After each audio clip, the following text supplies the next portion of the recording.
पिंडदान का महत्व। मृतक शरीर की आत्मा अपने साथ कर्मों का लेखा जोखा दूसरे लोग या अगले जीवन के लिए नहीं ले जाती।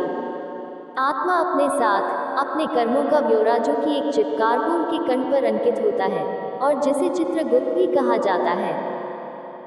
चित्र का अर्थ तस्वीर और गुप्त का अर्थ जिसका भेद न मालूम हो। यह एक अलौकिक क्रिया है और जो कि वायु द्वारा साथ जाता है और जिसे बायोचिप बोलते हैं। मृत्यु के बाद आत्मा के साथ चिपका रहता है। यह बायो आत्मा साधारण आंखों से दिखाई नहीं देती और यह अंगूठी जितनी बड़ी होती है, परंतु इसकी मोटाई नहीं दिख सकती। पूरे जीवन का ब्यौरा कार्बन, वायु या हाइड्रोजन के कण पर प्राणी जो कुछ भी देखता, सुनता, बोलता और सोचता है, अंकित हो जाता है। इसमें अंकित सारी सूची यह चिप यमराज को देता है। केवल यमराज ही इसको पढ़ सकता और नष्ट कर सकता है।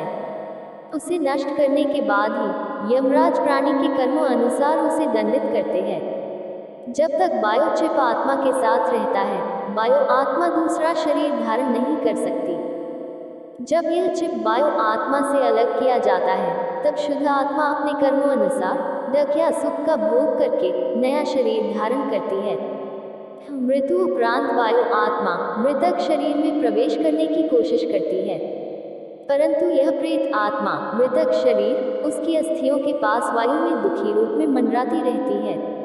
प्रेत आत्मा मृत स्थान पर तब तक रहती है जब तक यह प्रेत आत्मा से वायु आत्मा में नहीं बदल जाती। यह वायु आत्मा ही यमराज के पास जाने में सक्षम होती है।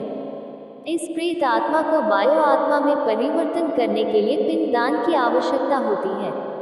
पिंडदान पुत्र, रिश्तेदार या किसी और द्वारा भी संपन्न कराया जा सकता है। यह 10 दिन की रस्म है। पिंड को 4 भागों में बांटा जाता है। 2 भाग 5 भूतों पृथ्वी, जल, वायु, अग्नि और आकाश, 1 भाग यमदूतों और 1 भाग प्रेत आत्मा के लिए अर्पण किया जाता है। 9 दिन तक यह भोज खाने के बाद प्रेत आत्मा प्रेत शरीर में, जिसका नाम मनुष्य शरीर के हाथ जितना होता है, बदल जाती है और 10वें दिन इसको शक्ति मिलती है। इस शक्ति के साथ यह यमराज तक के रास्ते पर चलने को तैयार हो जाती है। इस रास्ते को मृत्यु सदक भी कहा जाता है। पिंडदान में दी हुई लाइट से प्रथम दिन सर, दूसरे दिन गर्दन, कंधे, तीसरे दिन हृदय, चौथे दिन पीठ, 5वें दिन धूनी, 6वें दिन कुल्हे, गुप्तन, 7वें दिन जान, 8वें दिन घुटने, 9वें दिन पैर, 10वें दिन भूख प्यास। यह निर्वाचित प्रेत शरीर भूख प्यास से दुखी 11वें 12वें दिन भोजन करता है। 13वें दिन प्रेत शरीर यमदूतों के पाशमुखों में जकड़ा एक बंदी बंदर की तरह मृत्यु सदक पर घसीटता हुआ चलता है। यम नगरी की दूरी 86,000 योजन 1 योजन 15 की मी लगभग है और एक दिन रात में 247 योजन चलना पड़ता है।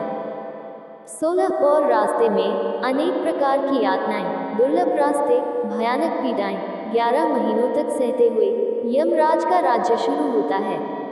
वहां से यम नगरी का रास्ता शुरू होता है, जो कि इससे भी कष्टदायी है।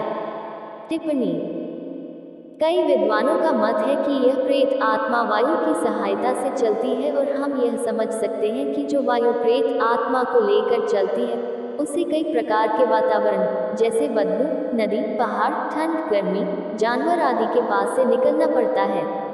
गरुड़ पुराण में वैतरणी नदी का इतना भयानक रूप वर्णन किया है। संभवतः प्राचीन काल में लिखा गया यह ग्रंथ उस समय में ब्राह्मण और गौ की सुरक्षा के हेतु आम जनता के दिलों में एक अलौकिक भय बिठाने के लिए वर्णित किया गया है, ताकि लोगों में ब्राह्मणों को गौ अन्य दान देने से उनके पाप नष्ट होने का भ्रम बना रहे। आप इस दार्शनिक विचार को कैसे लेते हैं, आप पर निर्भर करता है। मृतिक शरीर छोड़ने के 17 दिन बाद 18वें दिन प्रेत शरीर पहली नगरी में विश्राम के लिए रुकता है और पुत्र द्वारा दिया हुआ भोजन ग्रहण करता है। इस तरह सब नगरियों को पर करता हुआ 1 वर्ष के अंत में बहुभयपुर नगरी पहुंचकर प्रेत शरीर अपने शरीर को छोड़कर अंगूठी के नाप का शरीर धारण कर लेता है। प्रेत आत्मा अपने कर्मों का भोग भोगने यमदूतों के साथ पाशबंधों में जकड़ा हवा में चल पड़ता है। यमराज की नगरी में 4 द्वार बने हुए हैं। इनमें से पाप कर्मी दक्षिण द्वार से यमराज की राजधानी की ओर प्रस्थान करते हैं।